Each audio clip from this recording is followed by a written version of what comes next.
What's up, guys? One of my guilty little pleasures now and then is to read a book or books where someone or something has caused the reset button of society to be, flicked.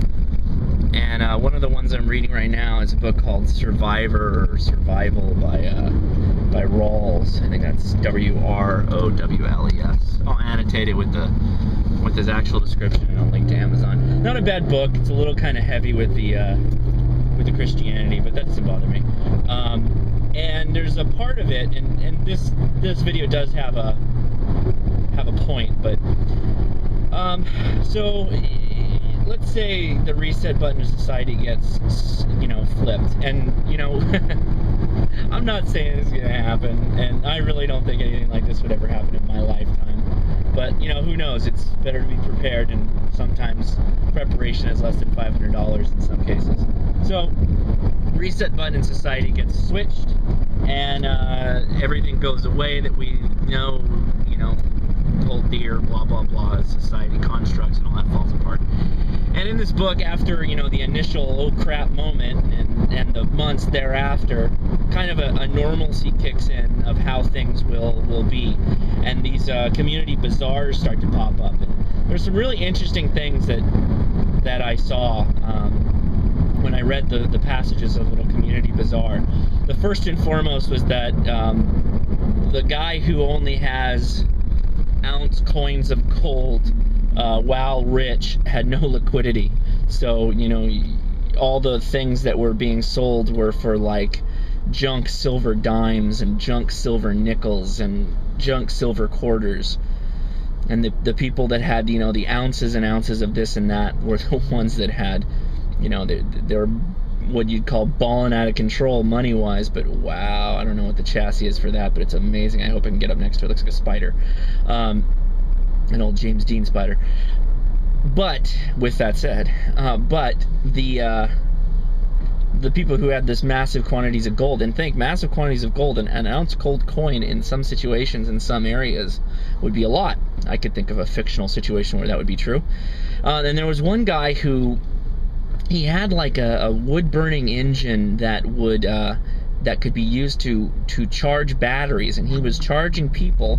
He was charging people to charge their batteries. And I was like, hey, that's a really interesting idea. A little wood-burning, stove or engine of kind, like a steam engine of sorts, that has an alternator hooked to it, and then bam, you can actually get and charge your batteries. I'm like, that's a pretty cool idea. And so then I started thinking, I was like, all right, so ammunition is going to be at a premium.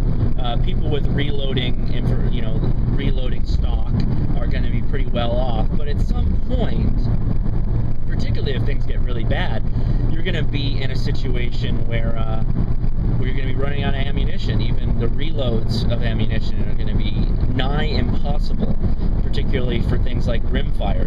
Rimfire guns, we always think of them as the great disposables, right? You just buy more 22 because they're plentiful. Well, at some point that's gonna go away, and then what happens? Well, or maybe not. Maybe I'm wrong.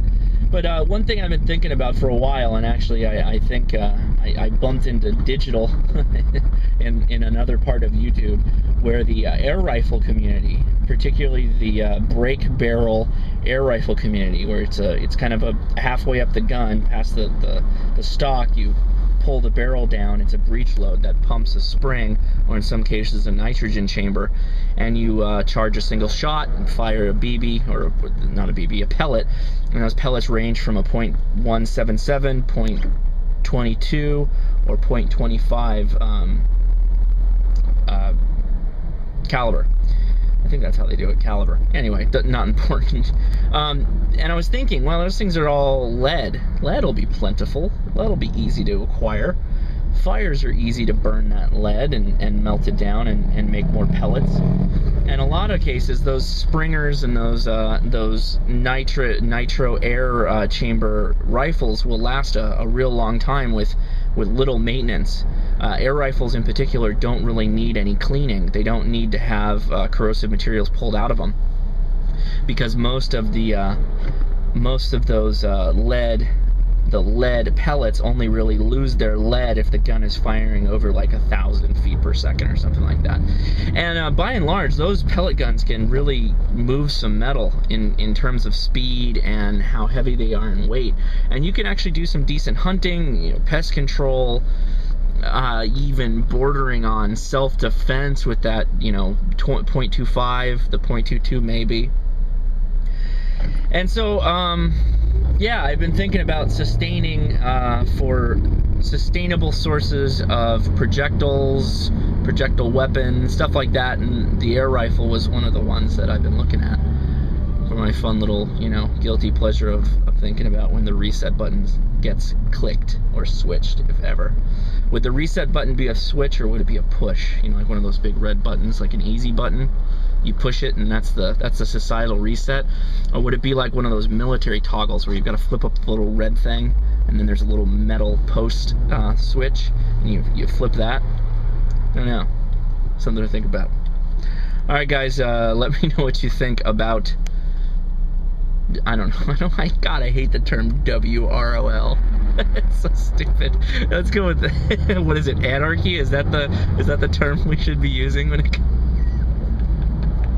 Anyway, alright, let me know what you guys think. Take it easy.